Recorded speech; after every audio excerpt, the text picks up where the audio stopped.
Lorsque la guerre éclate, des dizaines de milliers de Français de Suisse romande montent au front et des milliers de volontaires romans s'engagent dans la Légion étrangère, dont l'écrivain Blaise Cendrars. Des milliers n'en reviendront pas. Des milliers d'Allemands, en revanche, restent en Suisse alémanique, mobilisés par le Drive B du colonel Nicolai pour une mission de propagande.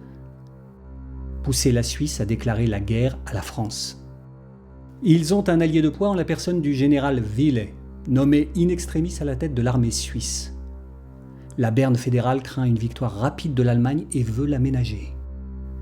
Issu d'une famille d'officiers neuchâtelois au service de la Prusse, Willet est un proche du Kaiser, qui est le parrain de son fils. Il prépare des plans d'invasion de la France, tous repoussés par le Conseil fédéral.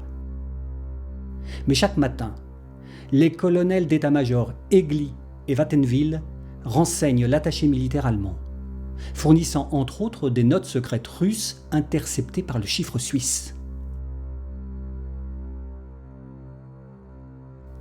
Un officier roman de mer russe fait informer l'homme au ruban rouge.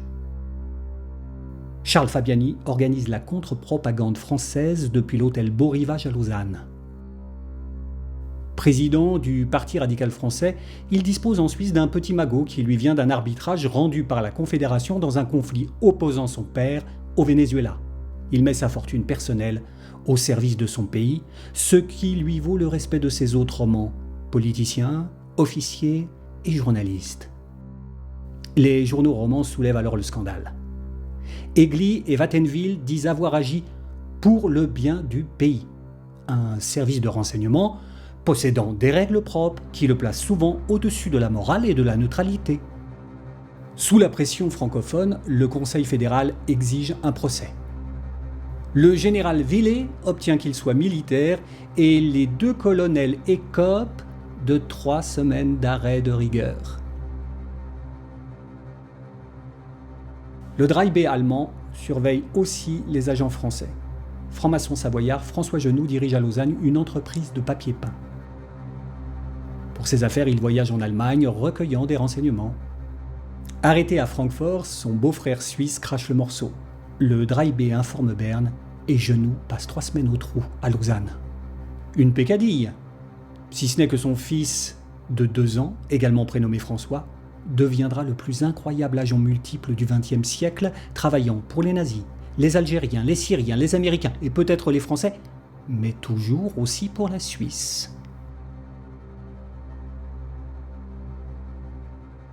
Dénoncé également par le Drive B, Reiser, pauvre bougre alsacien, est arrêté par la police suisse alors qu'il se prépare à faire sauter des voies ferrées allemandes. Son officier traitant du 2e bureau français témoigne à son procès. Reiser devrait bénéficier de circonstances atténuantes puisqu'il agit par patriotisme.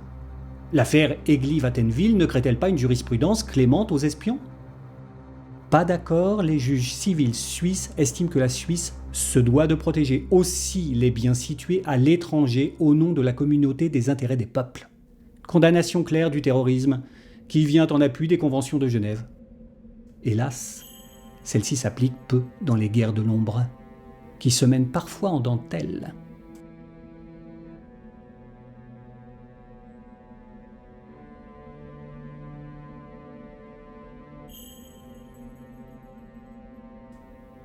Le 2e bureau gère une maison close à 500 mètres de la frontière près d'Annemasse. Le gratin genevois y défile, et si le patron du Royal d'Évian s'avère être un agent allemand, l'homme au ruban rouge monte un réseau serré d'informateurs dans les palaces du Léman qui continuent d'accueillir les grands de ce monde malgré la guerre. Plusieurs membres du personnel de ces grands hôtels meurent mystérieusement durant cette guerre des palaces et Fabiani lui-même échappe à balle à un enlèvement, avant de manquer d'être empoisonné, tandis que son propre médecin lui brûle les cordes vocales au nitrate d'argent pour l'empêcher de parler.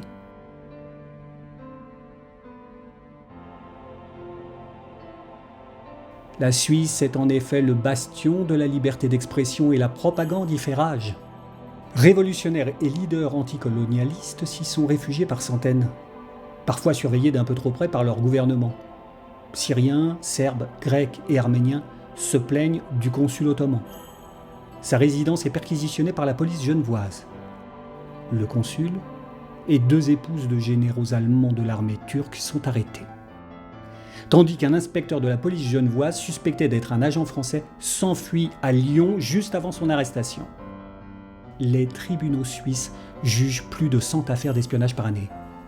Nombre d'entre elles mêlent des agents allemands aux terroristes internationaux. Le colonel Nicolai a en effet une obsession: déstabiliser les Alliés en déclenchant grève et révolte anticoloniale, ce que Berlin appelle « guerre par la révolution ». Le Dry B traite depuis le Tessin les anarchistes italiens qu'il sponsorise généreusement. Et quand les Autrichiens lancent leur grande offensive sur Venise en 1917, une grève générale éclate à Turin, paralysant l'approvisionnement du front. Bien plus efficace que les attentats dans les gares, qui tuaient surtout des civils avec des explosifs fournis par le Dry B. Alors que la défaite allemande se profile, un énorme stock d'armes et d'explosifs est découvert à Zurich, à la Nordstrasse. Il y a même des bacilles capables de déclencher d'horribles épidémies.